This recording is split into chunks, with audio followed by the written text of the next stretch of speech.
नमस्कार, कोटपुतली एजुकेशन में आपका हार्दिक स्वागत है। मैं पंकज शेरावत उपस्थित हूं आपके सामने महत्वपूर्ण जानकारी लेकर। थोड़ी देर पहले आपको नोटिफिकेशन देखने को मिला, Rajasthan university BA part first reval का रिजल्ट जारी।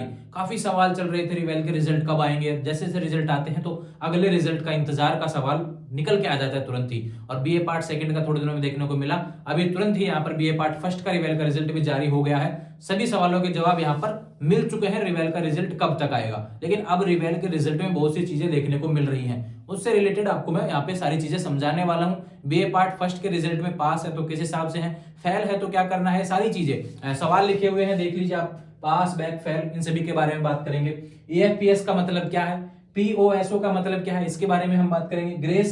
ग्रेस किस हिसाब से लगती है उसके बारे में हम बात करेंगे।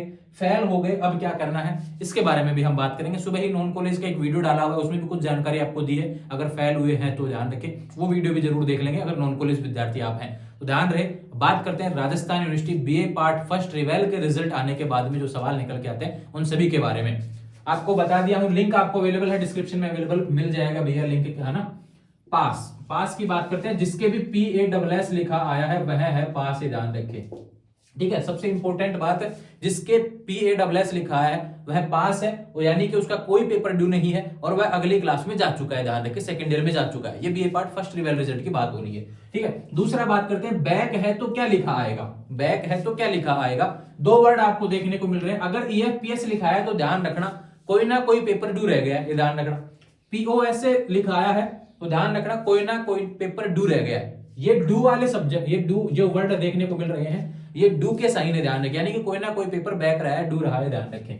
फेल की बात करूं, जिसके भी फेल लिखा आ गया है ये ध्यान रखें वो फेल ही है, उसको फर्स्ट ईयर दोबारा करना पड़ेगा, ये बात है। लेकिन फेल हो गए किस हिसाब से आने वाले समय में पैटर्न रहेंगे, क्योंकि फर्स्ट ईयर में सेमेस्टर लग गया है। अब ये फेल वालों पे भी सेमेस्टर रहेगा क्या, इसके बारे में भी जानकारी आपको देखने को मिलेगी वीडियो में। पूरा वीडियो आपको जरूर देखना है। बात करते हैं EFPS का मतलब क्या है। EFPS का मतलब है एलिजिबल फॉर पार्ट सेकंड, ध्यान रखें, एलिजिबल फॉर पार्ट सेकंड, यानी कि आप सेकंड ईयर में जा चुके हैं। जो पेपर आपका ड्यू है सेकंड ईयर के साथ में लगेगा, सेकंड ईयर का एग्जाम फॉर्म आपको भरना है, उसी में इंक्लूड होके ड्यू वाला पेपर आ जाएगा। मार्च अप्रैल में आपके एग्जाम हो जाएंगे। ये बात हो गई ड्यू वाले के बारे में ना।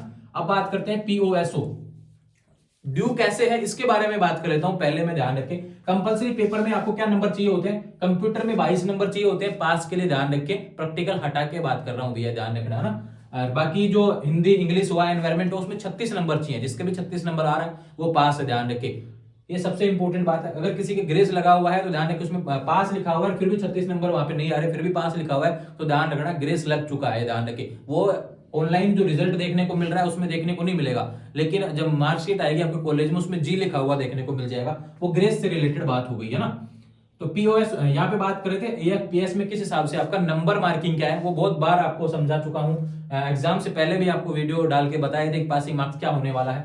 जो जनरल पेपर्स होते हैं उनके बारे में बताया, 36 चाहिए, कंप्यूटर में 22 चाहिए। लेकिन बात करूं पॉलिटिकल है, पॉलिटिकल 100 नंबर का आपका पेपर होता है, ध्यान रखें, 2 पेपर होते हैं। पासिंग मार्क्स है 36-36 चाहिए। अब देखो कई विद्यार्थी ऐसे होते हैं 36-36 का आंकड़ा नहीं होता उनका, लेकिन उनका टोटल मिला के कैसे भी करके 72 नंबर आ जाता है, ध्यान रखें। यानी कि एक पेपर में 72 आ गया, दूसरे में 00 आ रहा है, तो भी आप पास माने जाएंगे। मैंने बहुत अच्छे तरीके से पैटर्न आपको समझाया हुआ है। बात करता हूं ज्योग्राफी में, थोड़ी सी चीजें अलग हो जाती है, ध्यान रखें। ज्योग्राफी में यहाँ पे आंकड़ा बदल जाता है, यहाँ पे 36 की बात नहीं होती, वहां पे ध्यान रखें। यहाँ पे 100 का पेपर होता है तो ज्योग्राफी में क्या होता है भैया, 100 नंबर की बजाय यहाँ पेपर होता है 75 के। फर्स्ट पेपर 75 का, सेकंड पेपर 75 का, ध्यान रखें। यहाँ पे 72 नंबर पासिंग मार्क्स है टोटल सब्जेक्ट का मिला के। लेकिन बात करूं यहाँ पर, बात करते हैं यहाँ पे 54 आएगा।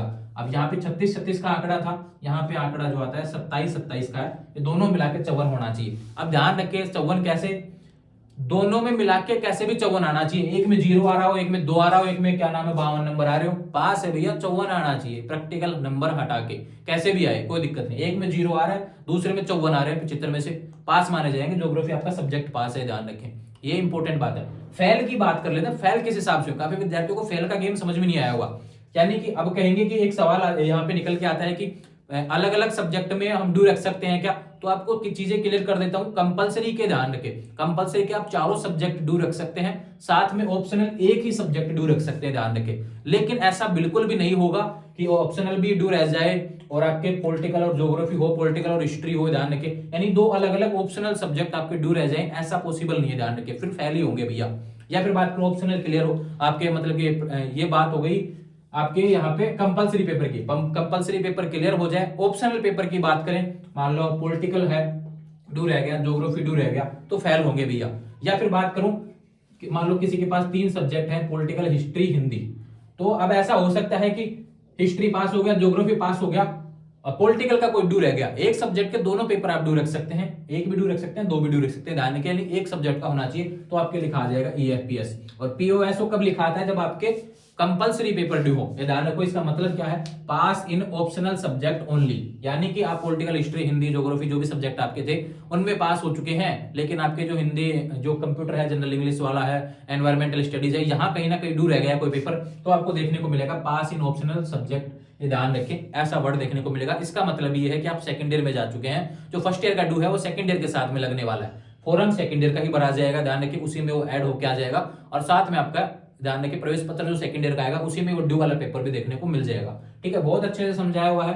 ग्रेस की बात करते हैं, ग्रेस ये ध्यान रखें, अभी जिसके भी यहाँ पे लिखा हुआ है पास, साइड में मार्कशीट में कोने में लिखा हुआ होगा पास, लेकिन बात करें नंबर सिस्टम की, वहां पर कोई कहेगा कि मेरे 36 नंबर नहीं आ रहे, मेरा टोटल 72 नंबर नहीं आ रहा, प्रैक्टिकल हटा के यहाँ पे 54 नंबर प्रैक्टिकल हटा के नहीं आ रहा, फिर भी मुझे पास कर दिया, तो ध्यान रखें वहां पर ग्रेस देखने को मिल सकता है। वो आपको मेन मार्कशीट जो कॉलेज में आएगी उसी में देखने को मिलेगा। किसी को कंफ्यूजन रहता है अपनी मार्कशीट का स्क्रीनशॉट लेके अपने सारे सवाल इंस्टाग्राम के माध्यम से मुझे लिख देंगे, ध्यान रखें, हाय हेलो नहीं करेंगे, सीधा सवाल लिखेंगे, मार्कशीट मुझे भेजेंगे, उसके बाद में आपके सवालों के जवाब 24 घंटे के अंदर आपको दे दिए जाएंगे। जुड़े रहेंगे चैनल के साथ में, चैनल को सब्सक्राइब भी कर लेंगे, आने वाले समय में और भी बातें हम करेंगे आने वाले समय में। फेल हो गए, अब क्या, अब देखो पास वालों की बात कर ली, ड्यू वालों की बात कर ली, अब बात करते हैं फेल हो गए, इनका क्या होगा। सुबह ही एक नोटिफिकेशन राजस्थान यूनिवर्सिटी की तरफ से जारी हुआ है नॉन कॉलेज विद्यार्थियों के लिए। उसमें कहा गया है भैया, नॉन कॉलेज के लिए भी कहा गया है, तो रेगुलर के लिए भी वही ऑप्शन रहने वाला है। वे विद्यार्थी जो फेल हो गए हैं, रेगुलर विद्यार्थी एक्स स्टूडेंट के रूप में फॉर्म लगा सकेंगे, ध्यान रखें। दूसरा बात करता हूं, नॉन कॉलेज विद्यार्थियों के लिए भी यहाँ पे एक लाइन कही गई है जो स्क्रीन पर आपको नोटिफिकेशन में देखने को मिल रही है। इसका अर्थ क्या है, यहाँ पर विकल्प का ऑप्शन रहेगा, यानी विकल्प कहा गया है, विकल्प यानी ऑप्शन रहेंगे आपके पास में कि आपको सेमेस्टर एग्जाम देना है या फिर जैसे चलता आ रहा था आपका जो एनुअल एग्जाम है उस हिसाब से रखना है, ध्यान रखें। नॉन कॉलेज में विशेष बात यह कही गई है कि साल में एक बार ही एग्जाम होगा। हालांकि नॉन कॉलेज में सेमेस्टर है, लेकिन सेमेस्टर में भी यहाँ पर साल में एक बार एग्जाम करवा रहे हैं नॉन कॉलेज में, तो लेकिन रेगुलर में 2 बार एग्जाम होंगे, ध्यान रखें।